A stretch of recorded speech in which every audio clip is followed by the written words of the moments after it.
সকালে পদত্যাগ, বিকেলে পুনর্বাসন। তথাকথিত প্রভাবশালী চিকিৎসক অধ্যাপক সন্দীপ ঘোষ কিন্তু পড়ুয়া মহলে মোটেই গ্রহণযোগ্য হচ্ছেন না।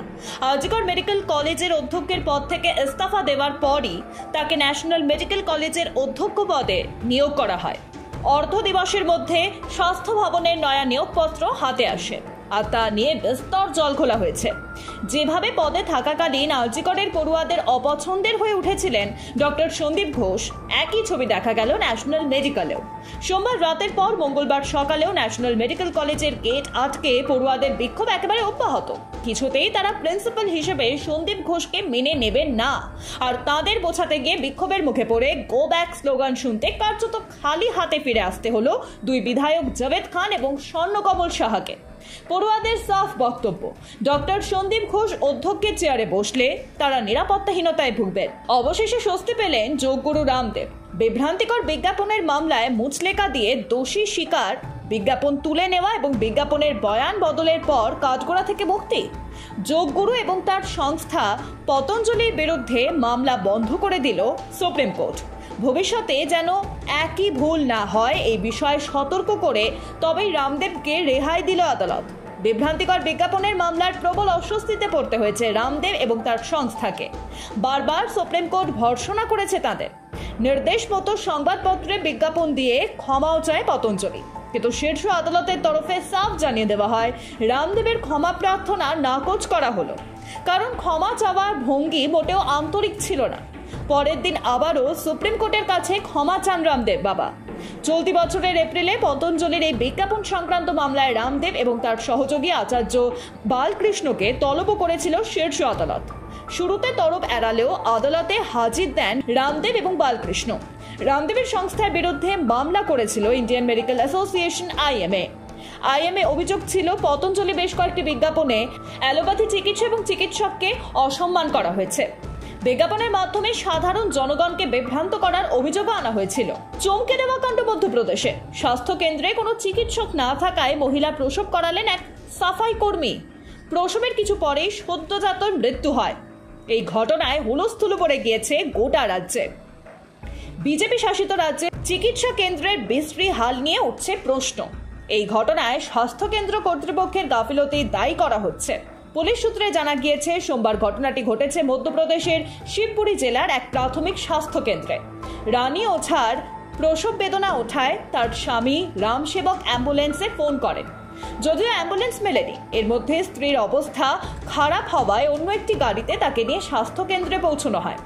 যদিও তাতেও সমস্যার সমাধান হয়নি, কারণ ওই স্বাস্থ্য কেন্দ্রে সেই সময় কোনো চিকিৎসক ছিলেনই না। রামসেবক অভিযোগ করেছেন, চিকিৎসক তো বটেই, স্বাস্থ্য কেন্দ্রে কোনো নার্সও ছিল না। যদিও রানীর অবস্থা আরো খারাপ হতে থাকায় এদিন আসেন এক সাফাই কর্মী। তিনি রামসেবকের স্ত্রীর প্রসব করান। কন্যা সন্তানের জন্ম দেন রানী। যদিও জন্মানোর কিছু পরেই শিশুটি মারা যান। রামসেবক অভিযোগ করেছেন, তারা জানতে পারেননি যে এই মহিলা তার স্ত্রীর প্রসব করিয়েছেন তিনি কোনো চিকিৎসক বা নার্স নন। পরে স্থানীয়দের কাছ থেকেই জানতে পারেন ওই মহিলা কোনো চিকিৎসক নন, একজন সাফাই কর্মী।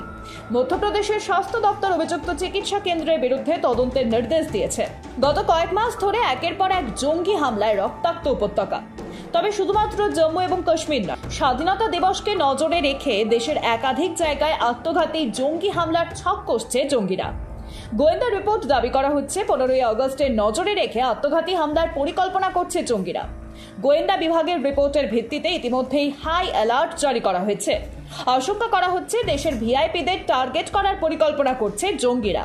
গোয়েন্দা সূত্রে জানা গিয়েছে, ভারত হামলা চালাতে একাধিক জঙ্গি সংগঠনকে মদত দিচ্ছে পাকিস্তানের গুপ্তচর সংস্থা আইএসআই। হামলার জন্য বিপুল আর্থিক সাহায্য করা হয়েছে লস্কর-ই তৈবা, টিআরএফ এবং জৈশ-ই মোহাম্মদকে। সম্প্রতি জম্মু এবং কাশ্মীরের কাঠুয়া, ডোডা, উধমপুর, পুঞ্চ এবং রাজৌরির যে হামলা হয়েছে তাতে সতর্ক হয়ে উঠেছে দেশের নিরাপত্তা বিভাগ। গোয়েন্দাদের দাবি, এই মুহূর্তে একাধিক সশস্ত্র জঙ্গি ভারতে গা ঢাকা দিয়ে রয়েছে।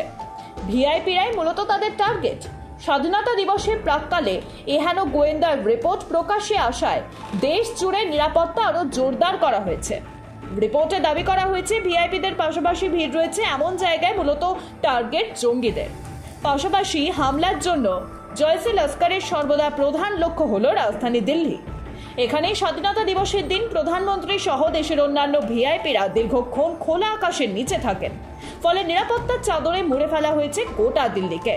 ফের 21 দিনের জন্য প্যারোলে মুক্ত ডেরা সচ্চা সওদার প্রধান গুরমিত রাম রহিম সিং মঙ্গলবার মুক্তি পেয়ে জেল থেকে উত্তরপ্রদেশের বাগপাতে নিজের আশ্রমের দিকে রওনা দিলেন।